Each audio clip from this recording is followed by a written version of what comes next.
What is up, people? Welcome into the Fantasy Football Smackdown here on the Dynasty Warzone Network. I'm your host, Kyle August. You can follow me on Twitter at KyleMonth8. And filling in once again, he is perfect attendance here on the Smackdown Q&A shows. This is number 5, Memphis.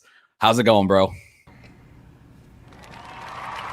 There we go. I'm doing great. You think Jake's the only one who gets applause when he shows up? I show up, come out of the cornfields like on Field of Dreams. Yep. Step out. You know, if you build a podcast, I will show up. I will come. I will help you host. I just love talking football, and for me, it's good to get in the habit of doing Wednesdays because starting live next Wednesday, me and the good Dr. Kyle, will be doing the big bet. So like I told my wife and son, I was like, I might as well just start getting those reps in. It's preseason, getting the work in. That's how you do it, son. Hell yeah, man. Dude, and I'm so pumped for football. I wish the NFL would just do us all a favor and start the season on Labor Day weekend so that we can all have that Monday off, to just really take it all in. But nope, we got to wait. We got to wait a whole weekend after this to get all those lineups set, to get everything rolling. But we're just a little over a week away, and Tampa and Dallas will be on our screens on that opening night kickoff, and it's going to be glorious. Been waiting a long time for this.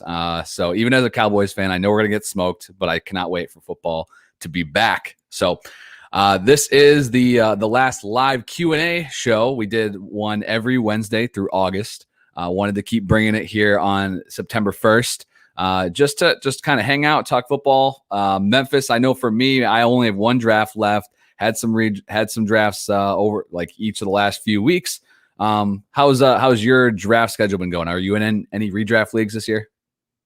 Yeah, I just wrapped up the Patron Tag Team Wrestling, where my co-winner and I, Nathan, we have finished wrapping up the championship roster, and we will be battling the likes of you and Neil and patreon.com/Dynasty Warzones Tag Team Wrestling Redraft. I have one more. And have you seen the classic comedy Spaceballs? Of course, absolutely. That I have seen. Great movie, hilarious movie. A young Rick Moranis, and so I'm in charge of this one. And like right now, I'm busy at work. I'm down a supervisor. I'm down a group lead, so I'm wearing many hats at work. So just every day is busier than the next. And all these guys are like, "Hey, when are you going to set the league up? When are you going to set the league up?" I was like, "When will then be now? Soon." That's the only answer I got for you. When will then be now? Soon. I was like, guys, we're probably going to be drafting next Tuesday night, just to be quite honest. It'll probably be Tuesday night, like just before we do the Dynasty Warzone. And speaking of, as we're waiting for some questions here in the YouTubes, did you happen to catch last night's Dynasty Warzone? I have not had a chance yet. Unfortunately, my usually my podcast listening comes during my work, and then I got stacked up on meetings. So I am sad to say I have not yet had the chance, but I'm eagerly awaiting you guys in my ears. But I saw you guys had some special guests on. We did. So historically in the past, we've done it backwards. In the off season, we've done a lot of guests, done a lot of spot shows, but this year we're going to do it different. We didn't do very many guests during the summer, and I think it's just because everyone felt so busy. So we're going to start doing, not that we're not all busy during the season, but from a dynasty standpoint, you're really busier January through June than you really are in season. Because in season, it kind of somewhat turns to redraft. So yeah, we had Casey and Jay Wayne from the FF Dynasty on with us last night. Those guys, absolutely hilarious. Now, they sound Southern. It's because they're from South Carolina. Those are my people. And it was a glorious show. We had a lot of fun. But I see we got Darren in the chat. But my first question for you is, you're my redraft guy. You've been my go-to redraft guy for years. Mm-hmm. So I will ask you the first question. Sure. What was your initial reaction from a redraft standpoint with all the cuts? I think New England had the biggest news. I think the low-key biggest news was the Raiders.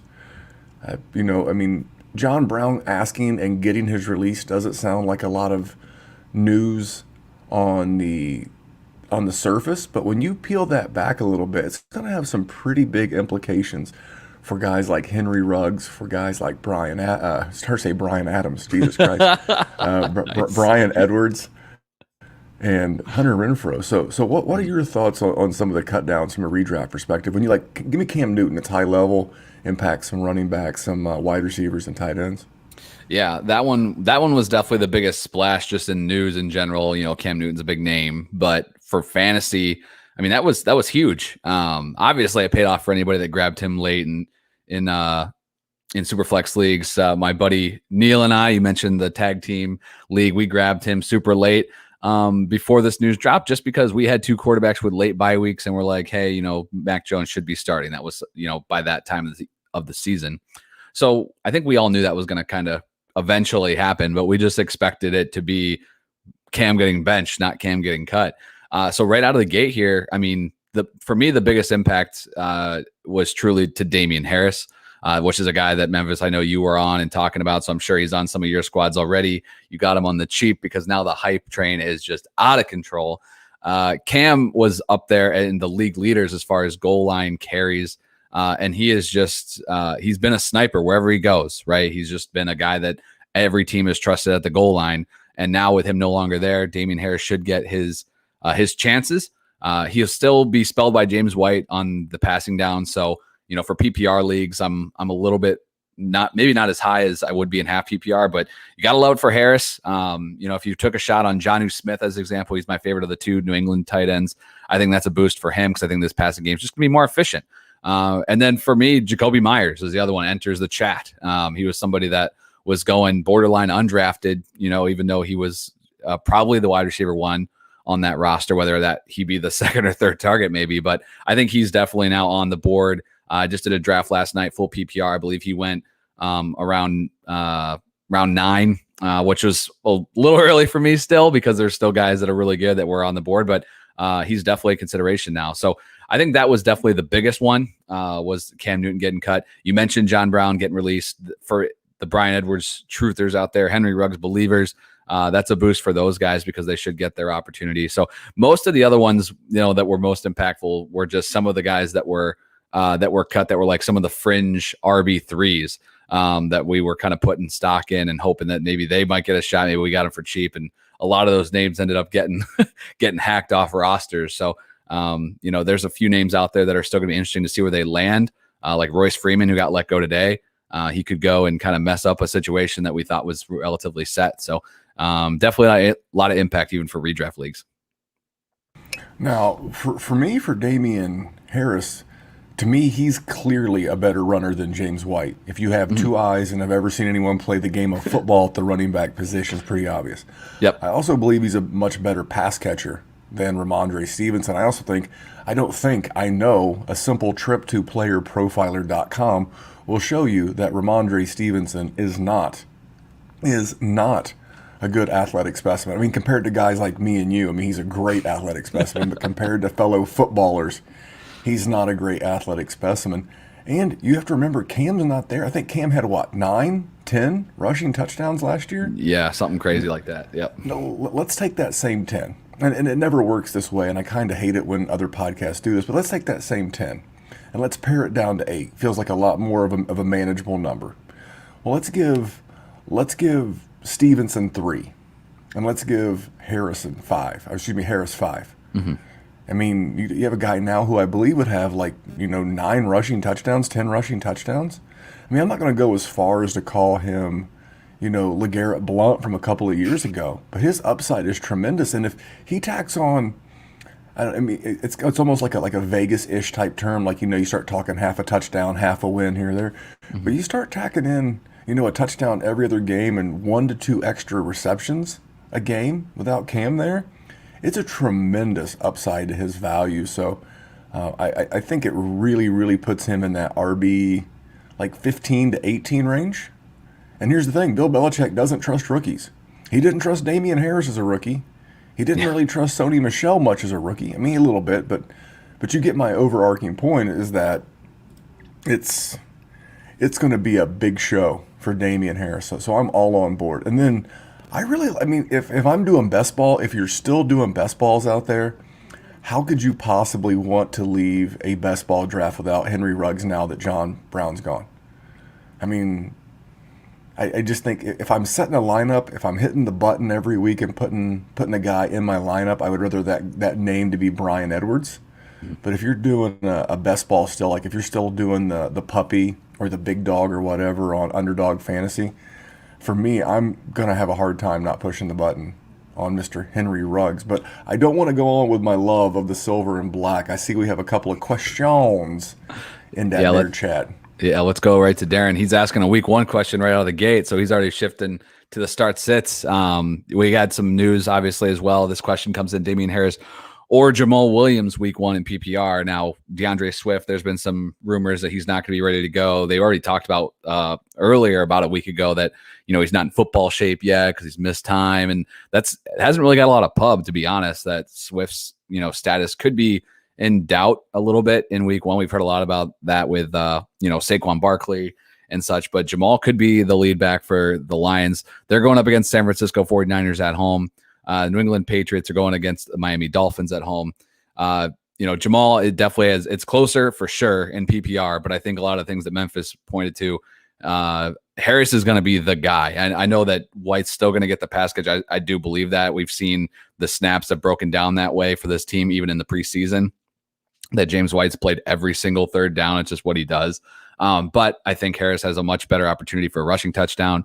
So I'm going to give him that edge, even though Jamal might pick up a few extra catches than Harris. I'm going to lean Harris. So Memphis, thoughts on that week 1 matchup? You want to chime in here?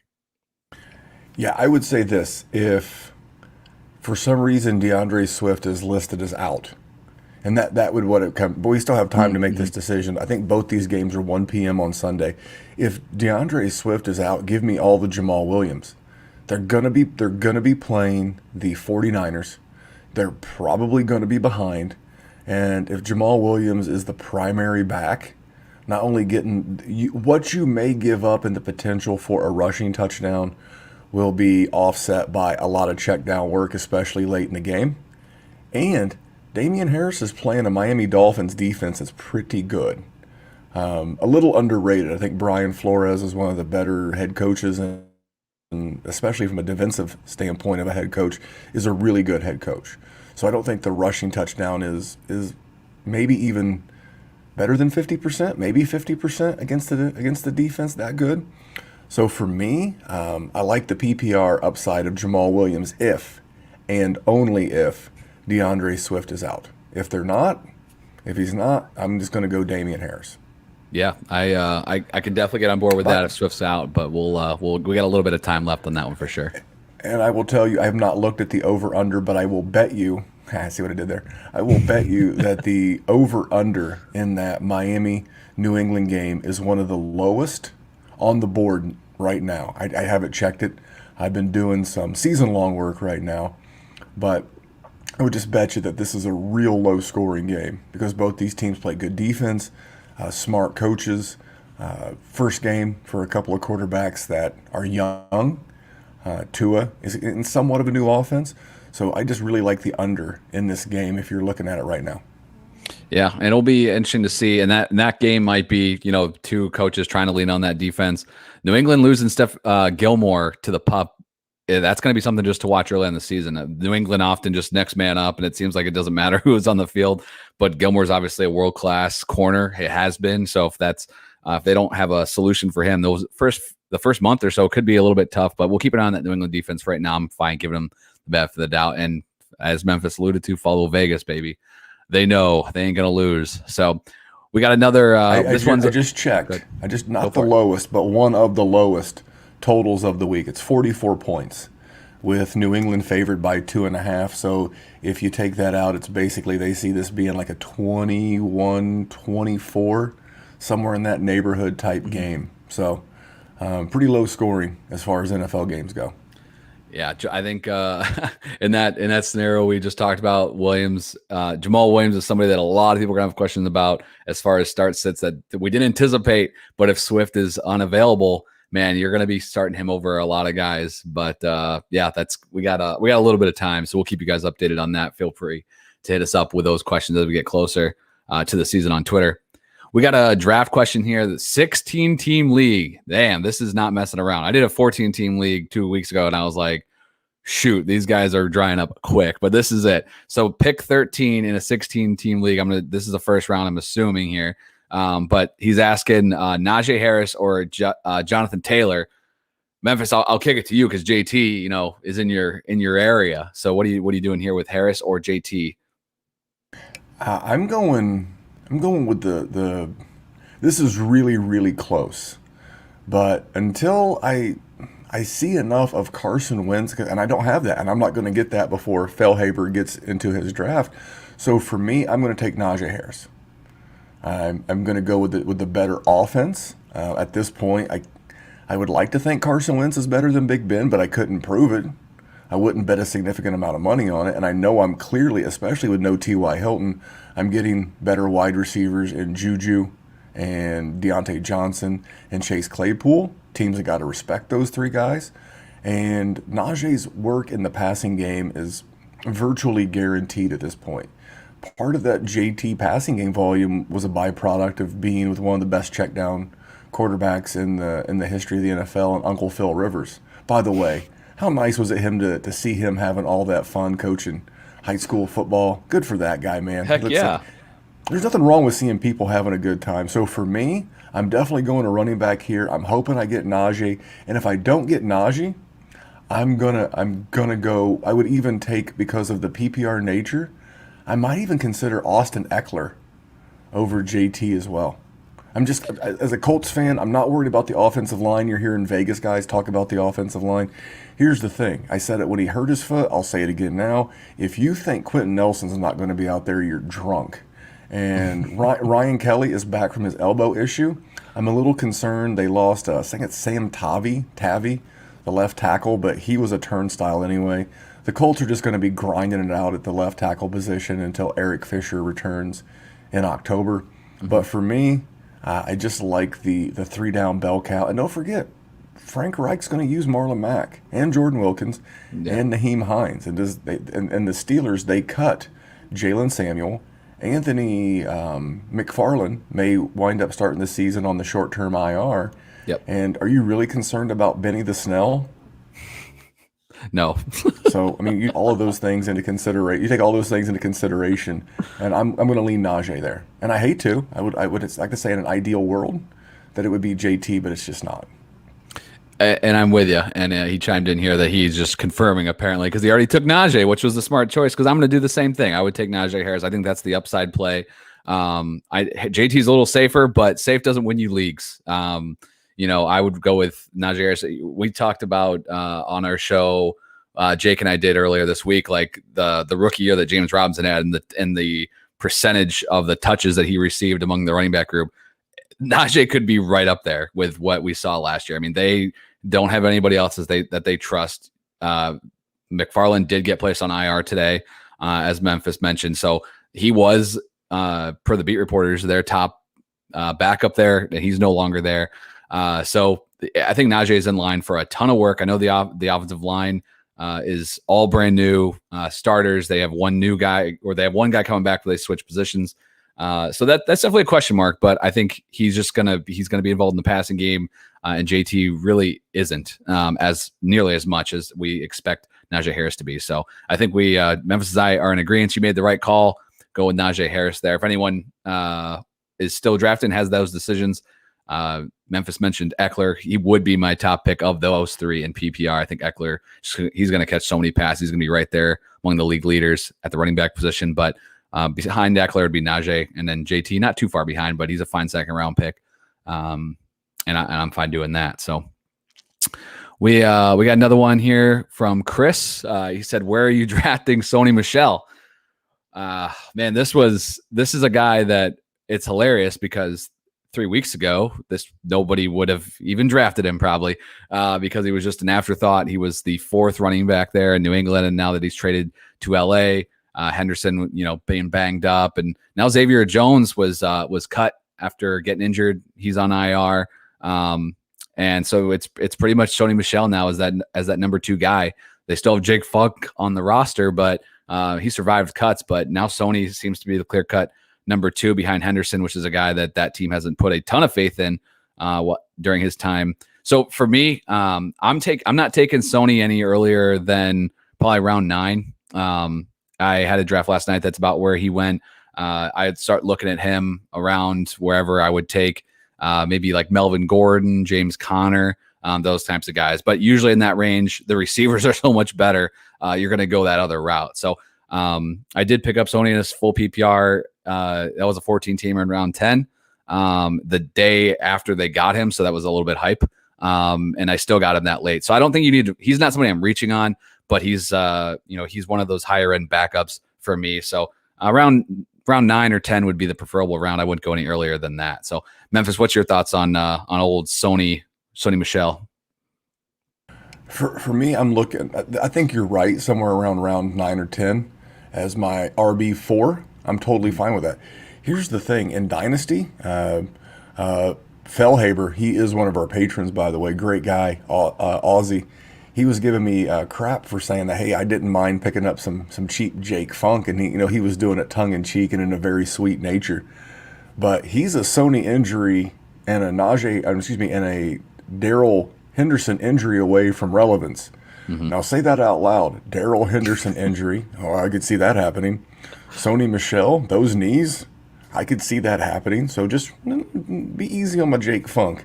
Mm-hmm. But for me, I'm not. Neither one of these guys would be my RB3. Not even close. I love the offense. I love everything about it. But I don't know what the rotation's going to look like. I don't know what the splits are going to look like. And I just think it's going to be gross. I think someone will be usable. And I hate to say it because I don't ever want to see anyone get hurt. But if everybody stays healthy, this is going to be a mess. So they're going to be like a situational bye-week fill-in type play for me as like a RB4. Yeah, I'd rather, like, for me, I think you're right. I know Henderson, again, I'm just going off some of my most recent drafts. I've seen him go even around 4 still, like, he's the only show in town and they only had the 2 younger guys, Jones and Funk, like they did a couple weeks ago. Bringing in Sony for me bumped him down. I'd rather just wait and take Sony in the 10th than Henderson in the 4th, to be honest, even though I know Henderson should be the guy and get first crack. But I spent my weekend cutting Jake Funk in a lot of leagues because Xavier Jones was, going to be the guy. And now I spent my afternoon today reversing all of those to try to go back and get him. So it just is what it is. Sometimes life comes at you quick. I don't have a drop. But I could go, we want the funk. Oh, gotta have that. Oh, is that I'm hoping I still got him on some other teams because he was the guy that I was going after because I was like, I could get him for $0. Everybody else is blowing their wad on Xavier Jones after the Henderson, hype train was going off. But I mean, yeah, and then Sony got picked up, and then we were kind of a little unknown. But yeah, I think Funk's a guy that in super deep leagues still worth being rostered and see how this works out because both those guys ahead of him have not proven to be the most reliable. So, and last thing I'll just mention on that, it's with Stafford there now, this team has leaned heavily on the running backs down at the goal line. So there could be a lot of opportunities there, but with Stafford there now, I just think you got to have to see it. I don't think it's an automatic thing that's, they're just going to do the same thing they did in the past. They might feel more comfortable with Stafford down there. So the opportunity could be there. I hope for a lot of fantasy owners' sakes that it is, because we could definitely use some solid running backs right now. But yeah, I'm a little bit worried, and I'm not really reaching for Henderson like I was maybe a couple weeks ago. So Chris came through here with a second one, which I'm appreciative here. Where are you guys comfortable taking Bryan Edwards now that John Brown has been cut? I was pretty much not worried about John Brown as it was. There's a lot of reports that he wasn't going to make the team. So pretty much taking Edwards about where I was taking him before, which was around late in the draft, around 13, 14, maybe. Some of the guys going in that range that I would usually take them. I'd usually wait for like Mecole Hardman to come off the board, and Michael Gallup are usually around that range. And then I might start looking at Ruggs or even Edwards. I prefer Edwards in seasonal leagues. But right around then, I'm not reaching any earlier than that. I would take my shot on like Marquez Callaway as an example. He's a guy that is going that late. So I'm not reaching for him. He's not a guy I'm prioritizing, but when you're kind of scraping the bottom of the barrel, I'd rather take him than like a Russell Gage or Jalen Reagor, like just because I think those guys are kind of maybe like know what they are. Edwards, I think, has a little bit more upside. So that's where I would go. But what's your thoughts, Memphis? I think you have the range right, but I think you have some of the comps wrong. I would rather have Russell. I would rather have Russell Gage. But here's the thing about Brian Edwards. I mean, we don't give Derek Carr anywhere near enough credit for being a really above average quarterback. He's not excellent by any means. He's not special. But he's a good QB, and this is a shitty defense. I don't know a better way to put it. It's a bad defense. And there's going to be footballs in the air. And there's not really a special pass catching back on the Raiders. Someone's going to get significant volume in this offense. Now we know it. We know for sure it's going to be Darren Waller. I don't mind at value taking any of those guys. And if I miss out on one, I will reach for another. So I don't mind getting a small piece at value, right around the time where, like if it's 16 rounds, like right before I take my kicker in defense. Because if we're talking true redraft, a lot of leagues still have a kicker in defense. Yeah, but those last handful of rounds, give me a Raider. Why not? There you go. I like it. That defense is horrible. So it's definitely going to be it's definitely going to be an offense that's going to have to put the ball in the air a lot. Memphis is stepping away for a sec, so he'll be right back with us. But Josh has a question. Where do you guys think Fitzmagic finishes or how he produces fantasy-wise for this year? So I might be the wrong guy to ask for this. I don't know that I have a lot of faith in Ryan Fitzpatrick this year. I think this is a team that they just won the division. Well, it'd be the worst division in football. They just won the division on the back of that defense. The defense is solid. It should continue to be. They've put a lot of resources in there. Now they've given Fitzmagic some great weapons. Bringing in Curtis Samuel. Hopefully he's healthy. Drafting. Why am I blanking on the name here? Memphis threw me off by walking away. Damien Brown. Thank you. Yep. Sorry. Logan Thomas. For me, I think that Fitz is just a guy that I don't mind as a streamer. Week 1 against the Chargers, that's fine. Go ahead, book it. As a guy that I'm counting on as my third quarterback in a super flex, I'm cool with that. But I would not be surprised if he is one that Washington team isn't one of the situations where we're looking at a quick hook. There's no reason to sit there and watch him throw 3 interceptions as your defense is really the thing that holds this team up. So, he usually goes earlier than I would ever take him in like super flex leagues. But so for me, he's just a streamer. I think he can be an okay streamer in the right matchups. But outside of that, he's not somebody that I'm really looking to trust even in super flex. So, what's your thoughts, Memphis? Cause this is a guy that's even like for dynasty leaguers, like this is the kind of maybe that Band-Aid, that bridge quarterback for some teams. What's your thoughts on Fitz in 2021? I think the best case scenario is his 2015 with the Jets. That's his best career season. He played all 16 games. He started all 16 games. He went 10-6, threw for 3,900 yards, 31 TDs, and 15 interceptions. But there's a real world where he could play, like he did in 2011, where he played all 16 games, started all 16, still did okay with the passing yardage, 3,800 yards, but threw 23 interceptions. This is Fitzmagic. This is what we signed up for.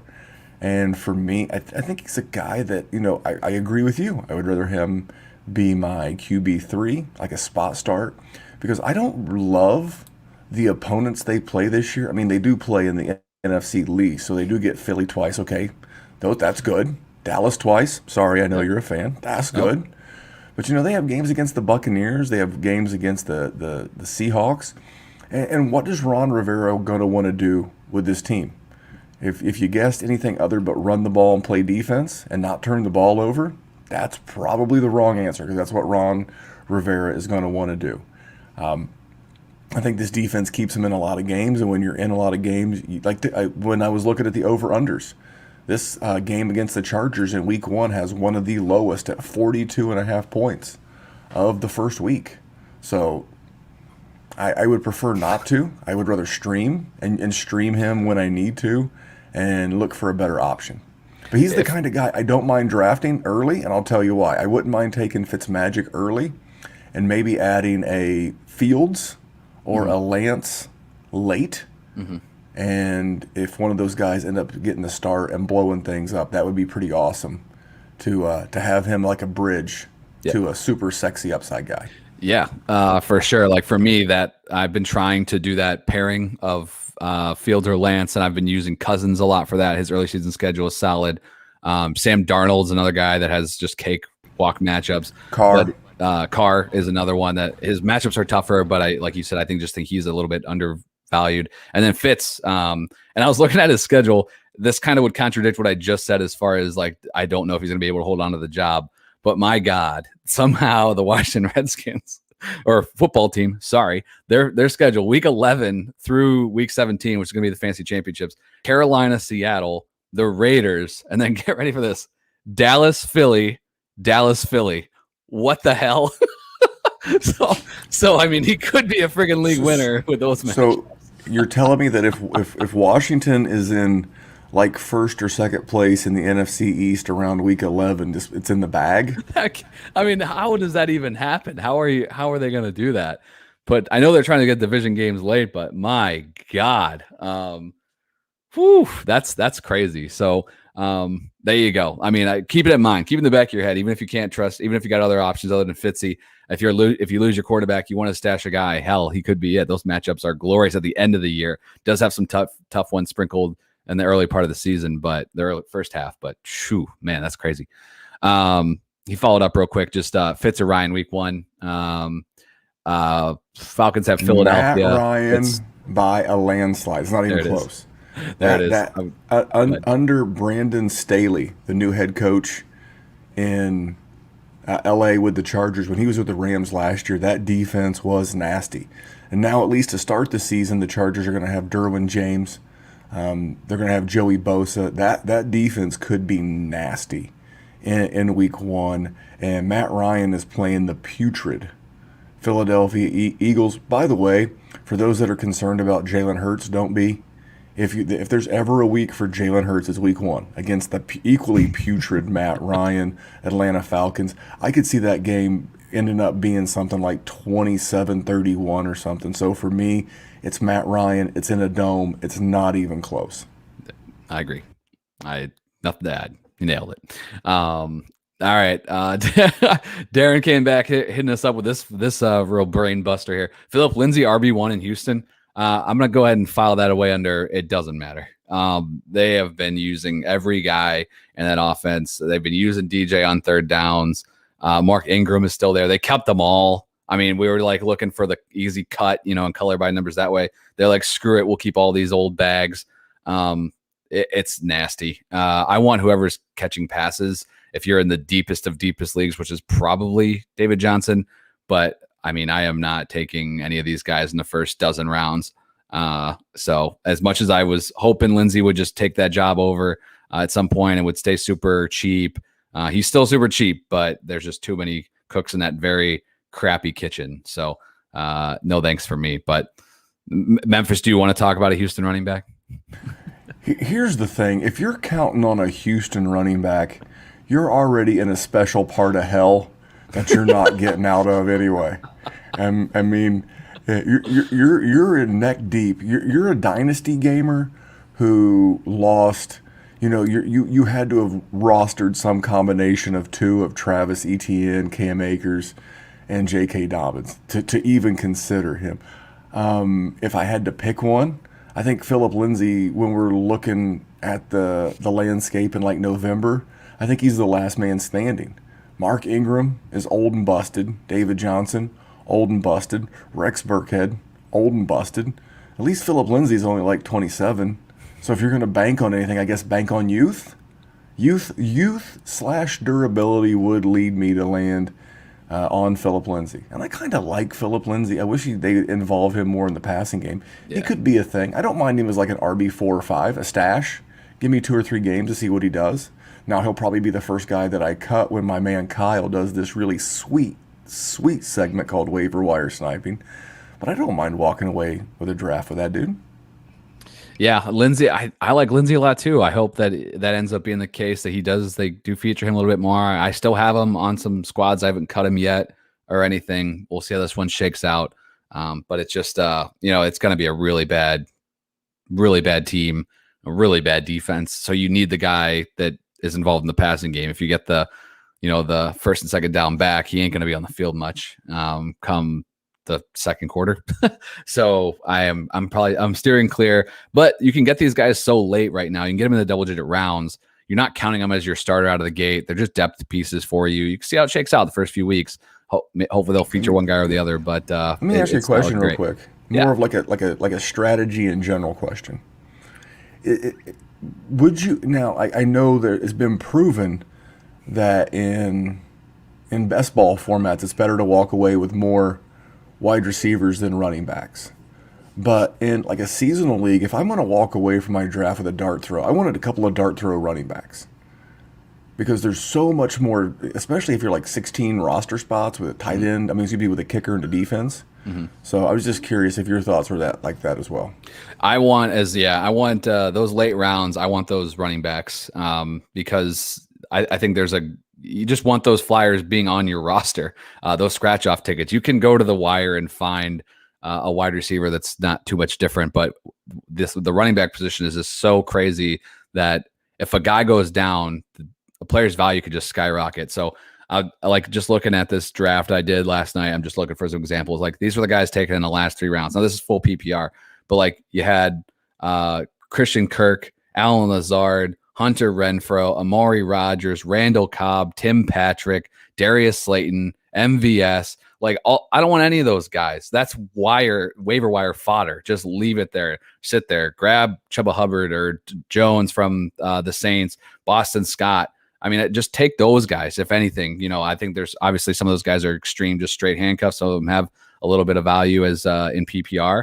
But, even Penny, Stevenson, I'd still rather just take the scratch off on those guys and see how it shakes out, because chances are that 15th, 16th round wide receiver that you took is just going to be your first cut anyway. He's never going to find your roster because, even in this year more than ever, bye weeks don't start till week 6. So, I mean, yeah, you got to deal with the injuries. Everybody does, but you're not going to be looking at bye weeks for a week longer than usual. So I want as many running backs as I can get in those last few rounds. So that's usually how I'm forming my teams right now. All right. We're on the same page. All right. G wants to know, he said I think he's asking this. He's like, are you out at a bar? I'm assuming he's talking to you, Memphis. You got the new setup going on here. What's the red? Is it just a red light? Is that you got a bar sign back there? What do you got going on there? I watched a how-to video just trying to spruce up the studio here. Yeah. Added some soundproof foam. Turned my station around, and it's the old red light special. I mean, why not? I mean, I'm gonna get, it was $3 cash, and I'm gonna pick up some other lights. I might get a blue one. Oh. Just whatever the mood. That's the home theater back Nice. there. We got some movie posters there in the background. We got like the Dark Knight Rises. I was going to say Dark Knight Rises. I see it. Yeah. We got Fight Club. We got Goodfellas, Indiana Jones, Star Nice. Wars is in there somewhere. We're doing things. But here's the thing: no one at my home ever uses this basement but me. So I told him, get the hell out. I'm gonna turn it into a full-fledged podcast studio. What do you think about that? G. Hey, there you go. No, he says, actually at your real bar, my bar's upstairs. Hey man, I liked the new setup. When I saw it first a couple weeks ago when you debuted it, I was like, oh, look at this guy stepping up now. I mean, I'm sitting here still with a blank wall behind me, nothing else here. Oh, for the single me, he's wanting to know, like, what's my go-to move? Sorry, dude. I've been married for following this 17. guy. I've been married for 17 years, and that's a long ass time. I think the biggest thing is to get in and get out quick. Don't linger. Walk up, hand the person, young lady, young man, just hand him a phone number, introduce yourself, get gone. I think the old school buy him a drink, weird pickup lines. I mean, maybe. I don't know. I'm way out of the game. That's like a Jerry Sinclair question. I usually Just lead leave. I lead with, so I do this podcast, and then that it's dunks at home. It's over. So just walk up to her and say, Austin Eckler, tremendous value at his ADP. Hey, here's my number. Give me a call. Yeah. I mean, Exactly. That's the move, right? That's the move. How about this? This will really impress him. Tell him that you argue with strangers on Twitter There you go. about fake football. That always gets him every time. That's where the trousers hit the ankles, like that. Obviously. Yeah, they I don't know if you went through this, but we did. We had the pleasure of hanging out in person a little bit a few weeks ago. A few times. And it was good times at the Fantasy Football Expo in Canton, Ohio. I highly recommend it for anyone that hasn't made the trek. It's a happening town, but no, honestly, the company was awesome. Got to meet a lot of really, really cool people.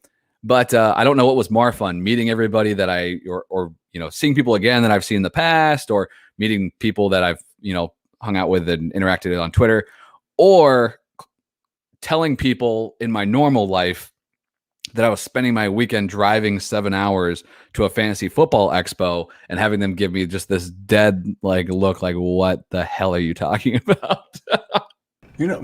My friends locally, they think it's cool. They think it's interesting. I mean, everybody likes football. It's, I heard a guy, it was a fitness podcast. And, he was talking, he's a big Star Wars guy, as well as being a fitness guy. And he's like, I've always believed being a nerd is not what you're into. So you're not a nerd if you're into Dungeons and Dragons or fantasy football or Star Wars or what. Being a nerd is how you're into it. Like, we're Dynasty and fantasy nerds. Now, there's an actual show called The Dynasty Nerds. Speaking of the expo, I had the good fortune of meeting Rich Dotson and Matt and some of the guys from the Dynasty Nerds family. Great people, by the way. But we're just fantasy football nerds, and you are too. If you're listening or watching this show, first of all, thank you, because you're our people. Thank you for supporting us, and embrace it. Come and hang out with us. Comment in the group chat. Hit us up on Twitter. Drop us an email, dynastywarzone@gmail.com, and I believe you're Fantasy Football Smackdown @gmail.com. I'm not too good to answer an email. If you send me 50, I'm not too good to answer a email, but I'm not too good to retweet a tweet. I'm here. I don't even own a gun, let alone miniguns. Oh man, there's a poll. Yes, that's just always what I think of. I don't even own a gun. It's Wayne's World reference, guys. You think I'm old? I live in Aurora, Illinois. Is that right? Well, I did live in Aurora, Illinois, as did Wayne, but I moved. It's a great story. Great story. Yes, yeah, but none of that movie was filmed here, by the way, so it doesn't matter. I'm watching the follower count on live on YouTube just drop like Jerry's IQ. By the way, you mentioned the expo. Everybody's bigger in person. Bigger? Everybody, yeah, taller. Well, that's because you, me, and Jerry are all standing there. I don't even know how tall I am, but I know the three of us are all about the same height. Yeah, everybody's like 5'10", 5'11". And I did feel extremely short compared to everybody else when I wasn't hanging out with the two of you. You mentioned the live draft that you did last week. John McGlynn of the Goat District family of podcasts. He does like their commissioner podcast. That dude's a mountain. Yes. Sweetest guy in the whole world, but that dude was a mountain. So what other questions we have? We're getting too far. We have more questions. None in the chat yet. If you guys have any, let's bring them last call. Last call for questions. We'll do a little quick plug for the people here, or the people listening on the podcast. What's your plan? The big bet, baby. I know you mentioned it a little bit, but they can't tell people enough, because that was a huge thing for me. I got into it a lot last year, so why don't we just do a little plug here for you? Yeah, so I know more and more states in the U.S. have, and we have a huge international audience as well. I know Australia, Britain, they have, because they're civilized. They're civilized cultures, around the world, not like us heathen Americans. But in Americans, about half of us can bet on sports.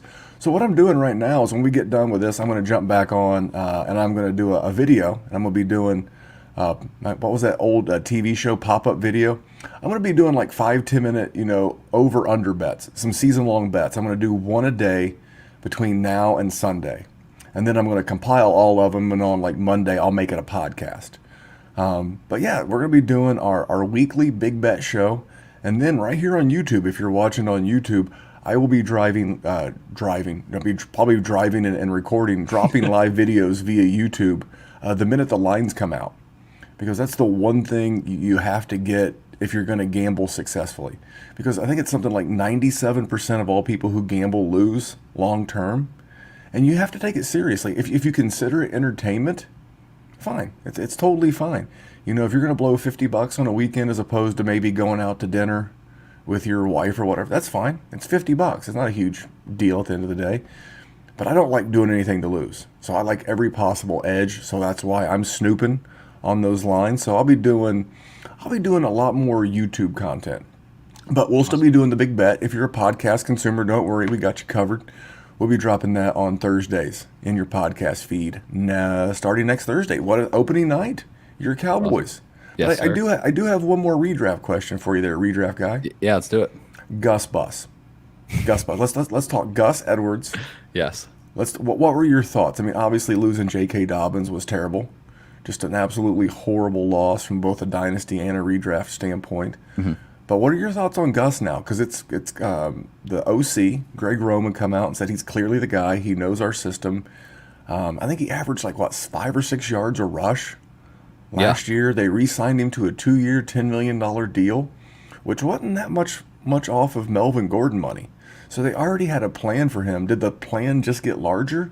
What are your thoughts? How high have you moved the Gus Bus in your redraft rankings? Yeah, man. And losing Dobbins just sucks because we didn't even really get to see him last year as much as we would have liked. You know, he got featured a little bit later on in the season, looked really good. And then that's the second sophomore running back that's gone down now.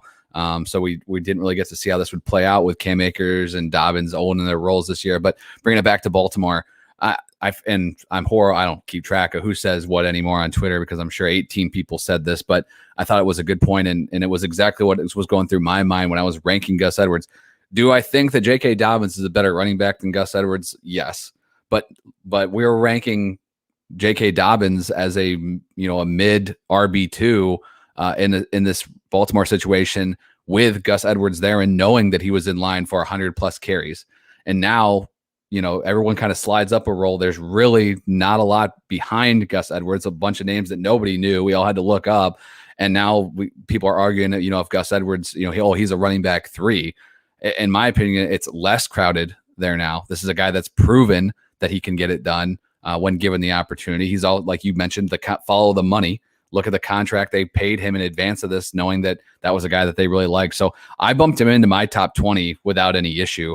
For me, I have Chris Carson, I have Dave Montgomery, and then I put James Robinson up there when Etienne went down. I had Dobbins just ahead of that group. I put Edwards right in the middle. I put him ahead of James Robinson, right behind Chris Carson.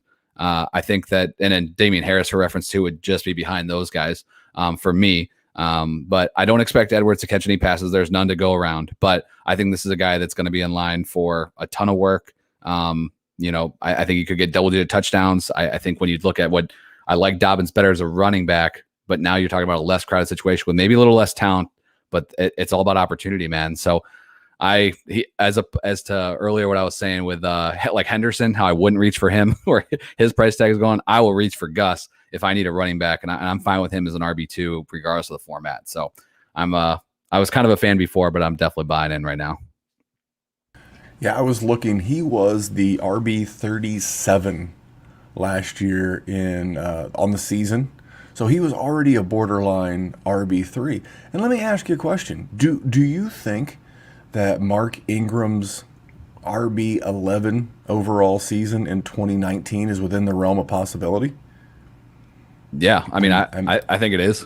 I mean, I'm looking at his stats from that year. He had just over 200 rush attempts, 202 for 1,018 yards. He had 10 TDs and only 26 receptions.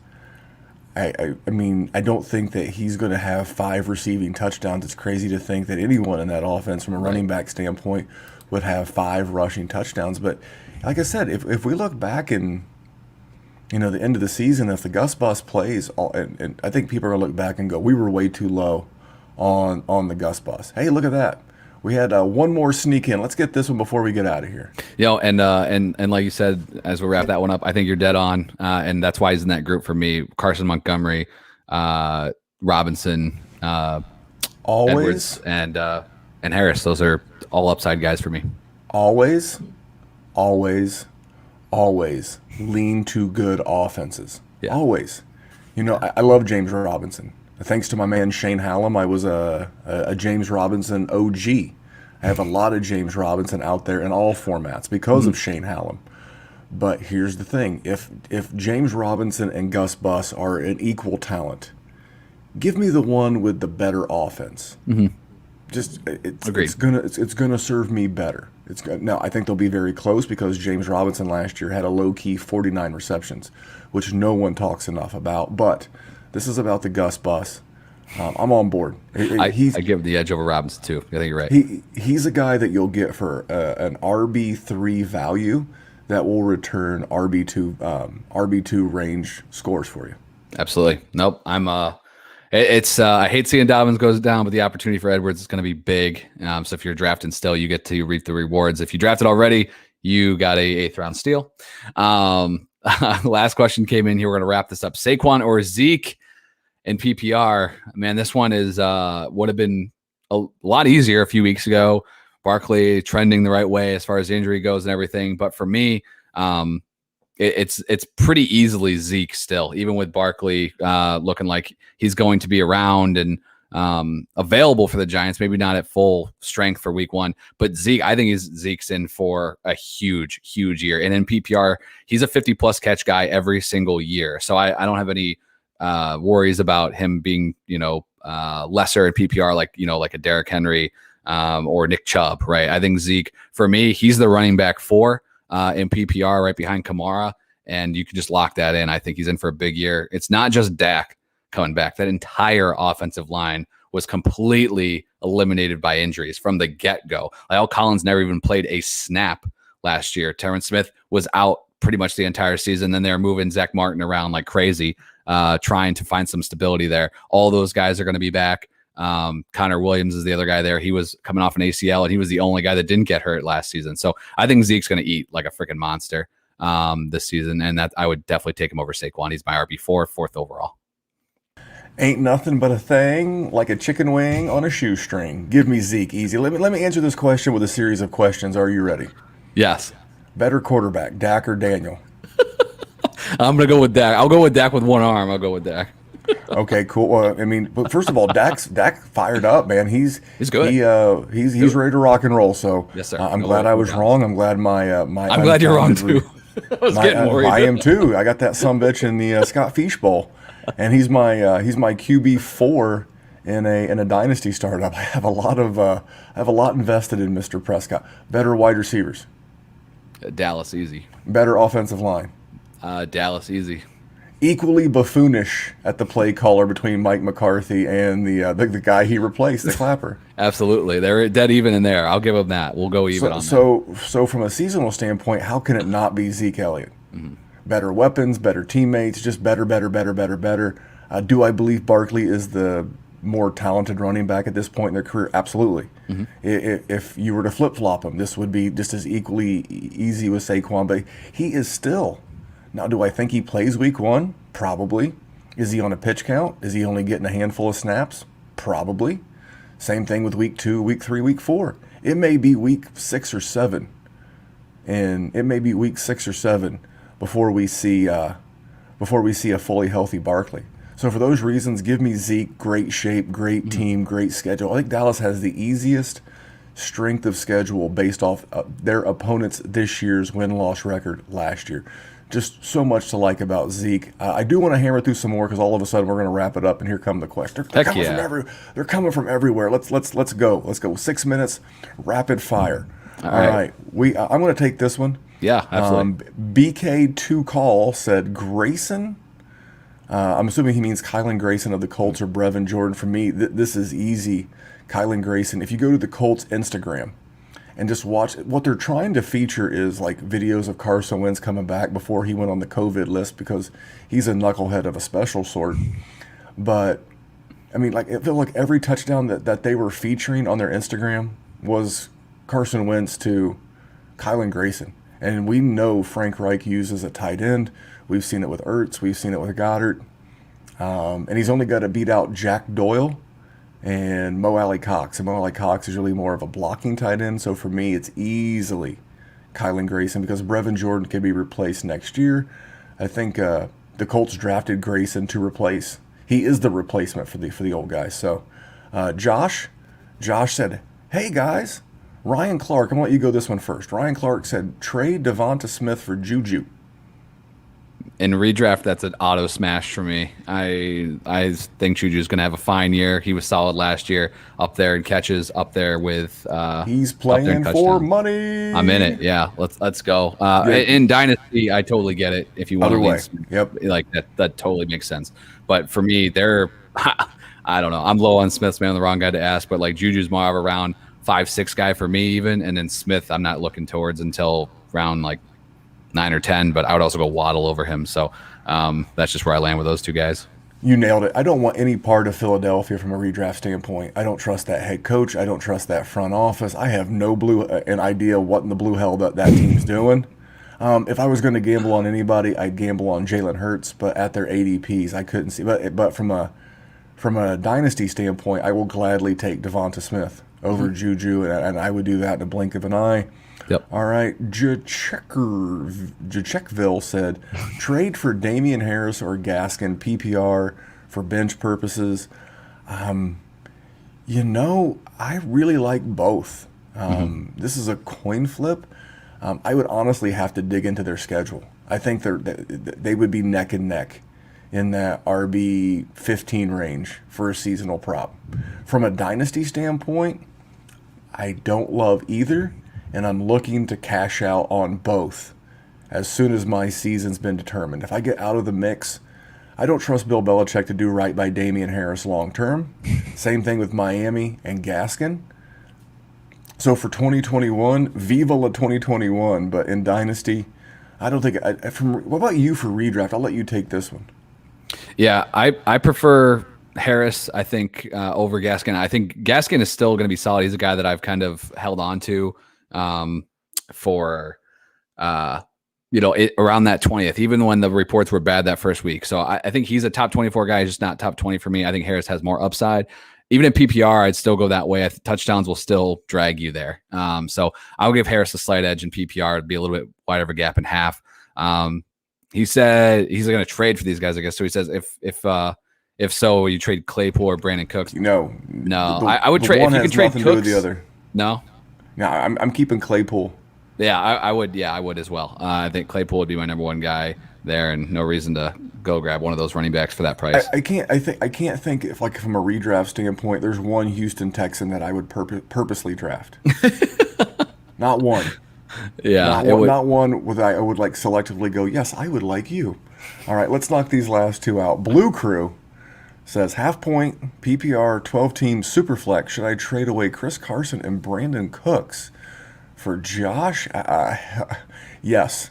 Don't. As a matter of, you're as long as you're getting Josh Allen. As a matter of fact, I don't care that you have Chubb. I don't care. Mm-hmm. Go get Josh Allen. If you did not watch that third preseason game, he's going to hang a beating on this league this year. Regression my ass. Gabriel Davis looks good. My goodness, go get Josh Allen. He's my number 2 QB in a startup. I can't speak for you, but I would gladly give away Chris Carson and Brandon Cooks for Josh Allen. Yep. I'm with you there. I know running backs are valuable and everything. You got Chubb, that's fine. Davis and Serban can carry you as RB2, and Allen and Tom Brady are going to be you're going to have a edge on a lot of people in your league being super flex. So I like that one a lot. We'll go. Josh came back here. He jumped in and said hi. Then he posted this. Just one of our thoughts on this team. This is starting lineup, half PPR, 10-man league. He had the 6th pick. So he has Aaron Rodgers as quarterback, pairs him up with Aaron Jones as running back with Chris Carson. Then he's got Ridley and Julio Jones, George Kittle with Gaskin in the flex. And then we got a kicker and a defense in there. But overall, man, that's solid. You got a top 5 wide receiver, a top 6 to 7 running back, and George Kittle. That's going to give you an edge there. And I love having Carson as my running back too. So I dig that a lot. I think you're looking pretty solid. I love Gaskin. Mm-hmm. I think having those 3 running backs, I think this is the kind of draft that, like, those that do a lot of research, guys like me and Kyle, love. But like Yahoo or Sleeper would grade it out as like a C+ or a B-. They don't know. It's a very good team. Yeah. My only concern there is Julio Jones is your wide receiver 2. I would keep an eye on the likes of, like I said, Brian Edwards. Try to get that breakout guy. Because every year it happens, right? It's going to be a rookie, a guy on a new team. Keep an eye out for that wide receiver 2 to plug in case Julio gets off to a small or a slower start. And remember, Julio Jones has not played more than 80% of his team snaps in like half a decade. He plays like 75%. So not necessarily the health. He's tough. He'll play the games, but and I'm going to answer one last one because we're exactly at an hour. Here we go. BK2 call is back. Chase. I know this guy, and I know why he's asking this. All right. Chase Edmonds or Tyler Boyd non-PPR. In a PPR, give me the running back in a non-PPR. That's all I got. I'm pleading the fifth on this. You know what's that? You're recusing. Yeah, I know why he's asking. You refused. Oh no, he said non-PPR. Of course, he's in a league with you.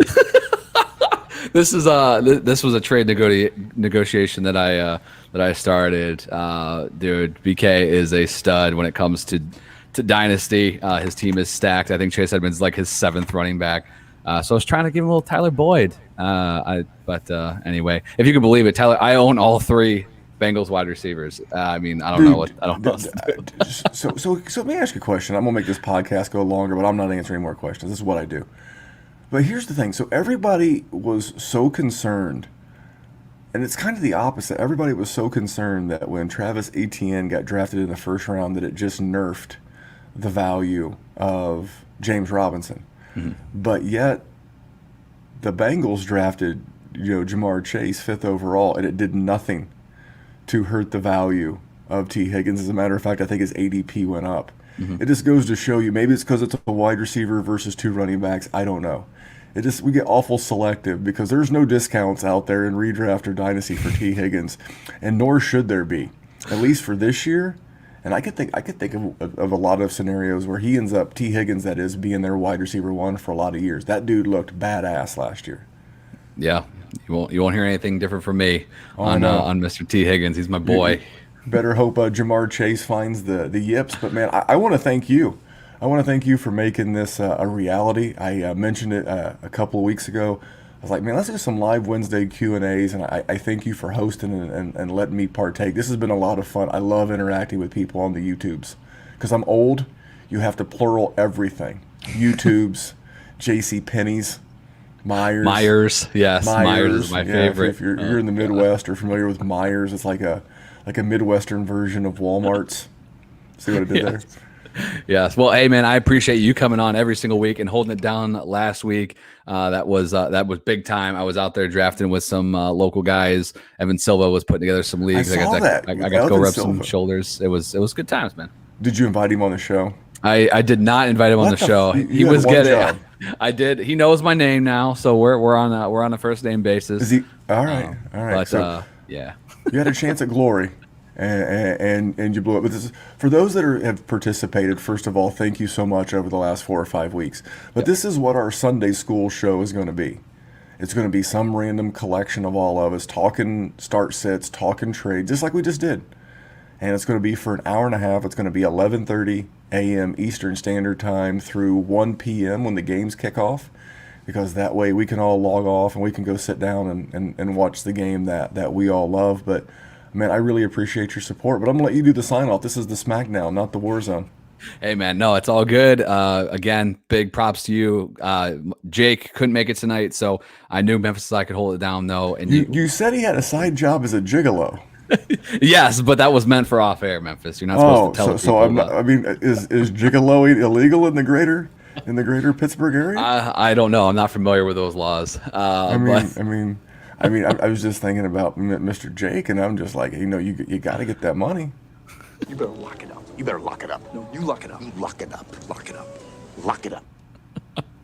Love it. Well, with that, we'll wrap this thing up. Jake and I will be back next week on Monday. Even with the holiday, we're still going to be recording. We'll be back later on in the week to get you set for week 1. We'll be continuing twice a week with waiver wires every Monday night, and then start sits later on in the week as well, getting you set. So appreciate everybody that commented. I know Memphis mentioned it, but a lot of interaction on this show tonight. So it was a ton of fun. Appreciate you guys. Just stay subscribed to the War Zone for all the great content, and we'll be right back at you before you know it. Take you guys later.